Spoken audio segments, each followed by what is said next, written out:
see that come up? Is there like, does it have your picture there? Yeah, I got a picture of Michael and I can't see you.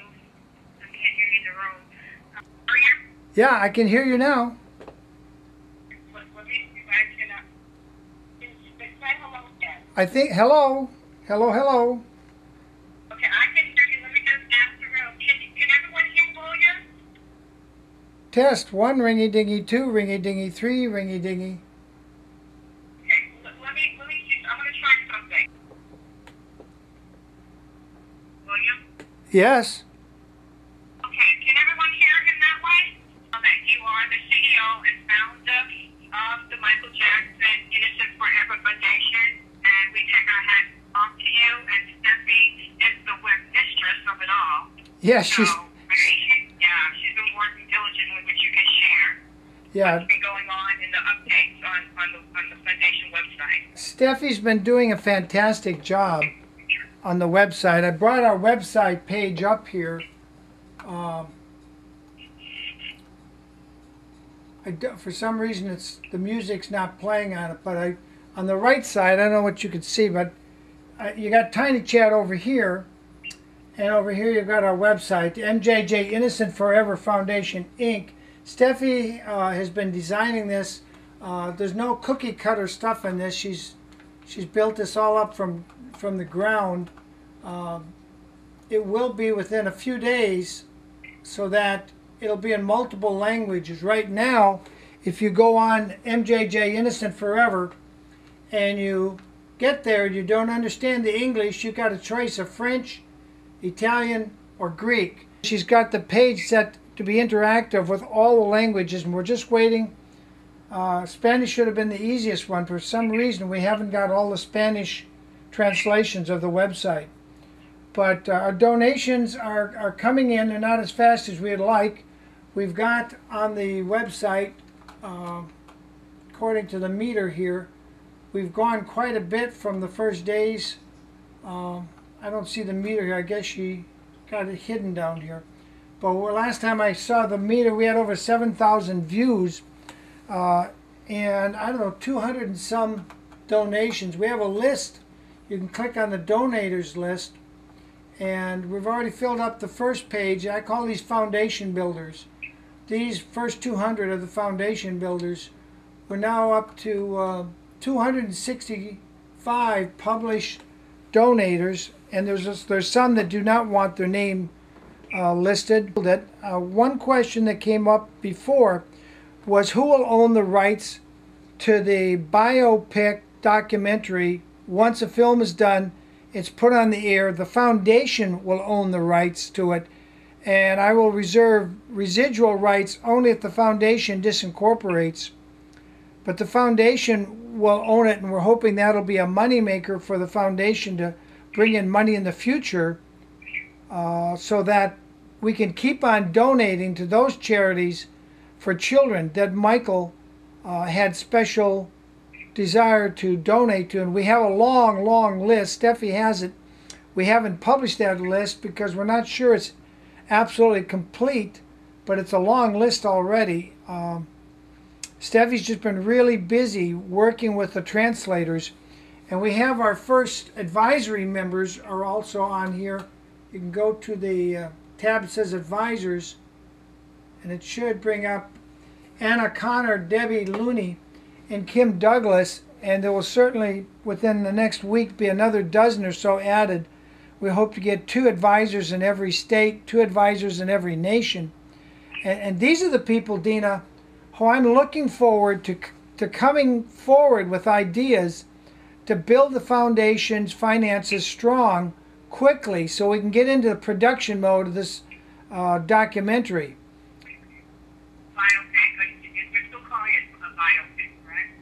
Well, that's what it is. It's a biopic documentary because it's a documentary can be made from old footage that's already existing.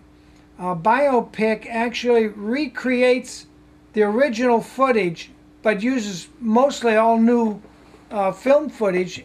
And ours, we're going to take a substantial amount, probably more than 80% of the biopic will be directly off the court's official record. And I've read the record. I was at the trial, so I don't need to read the record, but I go back and I reread things sometimes to refresh my memory. Remember, it's been 6 years since Michael was squeezed through this ringer, and he came out, emotionally damaged. And I think we all recognize that the Michael that started that trial was standing on top of his limo in the beginning of the first hearing of the arraignment.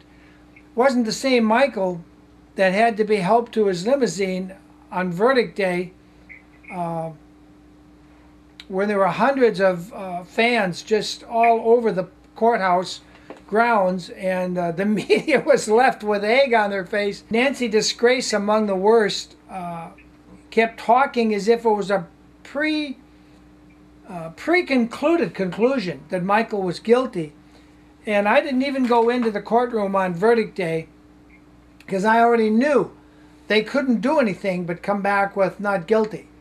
The evidence was crap. It was all refuted. The prosecutor's witnesses either turned on the prosecutor, like Debbie Rose did. She was the bombshell witness, said, oh boy, we, Tom Sneddon said, we got a bombshell witness, and it turned out to be Debbie Rowe. And yeah, it was a bomb. It was a bomb in Tom Sneddon's face. Gavin Arvizo and Star Arvizo were not believable. They were not believable. They were caught in their own lies. And the one, as I said this the first couple of Tiny Chat shows did, that stands out in my mind was the fingerprint evidence. Those boys claim they got their fingerprints on that barely legal magazine in such and such a date at Neverland in Michael's bedroom. The problem was then, is now, and will forevermore be, the boys also testified that they had left Neverland on a certain date, and that magazine, the latest I think they said was early March, was the last time they were in Neverland. So it was after that March that they were last at Neverland. That magazine wasn't published till October, so it's impossible for them to have been telling the truth. They were either lying about getting their fingerprints on the magazine, or they were lying about the date that they were last at Neverland. And the date they were last at Neverland was not refuted, as far as I remember, anywhere. And Tom Sneddon, he knew he had been caught committing felony evidence tampering. And I asked the question in the media pool, which is off the court record, it was outside behind those green tarps. I said, shouldn't we convene a case against Tom Sneddon for lying and committing fraud on the court? See, there's 3 felonies he committed. He committed fraud on the court by bringing falsified evidence. Secondly, he committed felony evidence manufacturing. That's a separate felony. And then he worked with Zonin and Auchincloss and Magnicola, the other 3 prosecutors, in a conspiracy to commit fraud on the court. That's 3 separate felonies. 1, 2, 3. 3 separate felonies committed by the prosecutors. And because fraud was committed, fraud tolls the statute of limitations. They can still be prosecuted. And yes, you ask most attorneys, they'll say, oh, no, that's never been done. Well, that may be true. It's never been done, but it's never been done because the lawyers generally are a gang of criminals who conspire with each other to hold each other unaccountable. And it's going to take a de jure grand jury of we the people to hold them accountable. It's as simple as that. We do the film. We put it on Santa Barbara TV on all channels. We put it nationwide. We put it all over Europe. There will be such a clamor to bring trial against these prosecutors, because right now they're operating in secrecy. They didn't prosecute themselves. Of course they didn't prosecute themselves. Of course they're not. And neither did Christine Stanley, who was handpicked by Sneddon to focus on other things and make sure he didn't get indicted. And she's now died, and a gal named Dudley has taken over, another female DA, and she's letting other criminals like Dan Raymer, and you can look up my YouTube clip, Dan the Man, and see what he got away with. And so there's an ongoing pattern of the Santa Barbara District Attorney's Office allowing criminals that work in the Santa Barbara District Attorney's Office, there's an ongoing pattern of letting them commit crimes and get away with it. Well, under the common law, and that's the only way you'll get them is under common law, a de jure jury can look at this and say, hell's bells, this is massive fraud, and the statute of limitations has not run, and we can prosecute them. We just need a true bill of indictment. And I believe there's enough good people in Santa Barbara, when they see the truth on TV and it occurs to them that people are not going to want to come to a county that they have criminals running the government, especially the district attorney's office. It will have a financial overtones that will hit their pocketbooks. And believe me, when it hits their pocketbooks, they're going to want Sneddon and Zonin, Auchincloss and Magnicola indicted, arrested, convicted, so they can say our county's clean. Please move up here. Bring your millions. It's a beautiful county. It is a beautiful county unless your name happened to be Michael Jackson and somebody had a bone to pick with you and they misused their office to go after you. So we can do it. We must do it. If we don't do it, we can expect worse things to happen to the rest of us than happened to Michael Jackson. And what happened to Michael Jackson was absolutely atrocious. It was just atrocious. Don't know what else to say. Anybody got any questions before I leave? Well, there's a lot of problems with the underwear evidence. There was some talk about Michael and one lad took a swim in the swimming pool and underwear was left behind, but I believe, I'd have to go read the record again, the security guard or whoever it was that claimed they found underwear there, they went back into the house in wet swimming trunks wrapped up in towels that were also wet, but they didn't see anything and nothing untoward. I mean, I have people do that in my swimming pool. My daughters and friends have come over and they'd leave their stuff and they wrap up with a towel around their wet swimming suit to go in to change again. And in this case, I think the young lad in question got into his pajamas and just totally forgot he left his underwear. I don't think that was ever clearly identified as to why they did what they did or it went that way. I don't think that was ever clearly identified.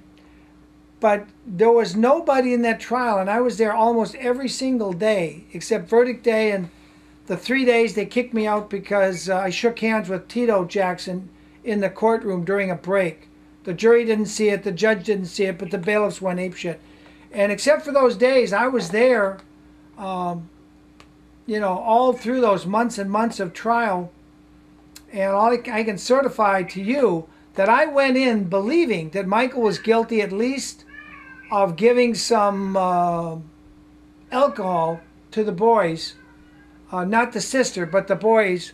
And I believed it. I only believed that because if I had a kid living at my place and I knew he was going to die in 6 months, he was never going to live to be 18 or 21, I wouldn't have a trouble letting him taste wine or beer just to see what it tastes like. I mean, if you're going to die before you reach the age of majority, I mean, what difference does it make?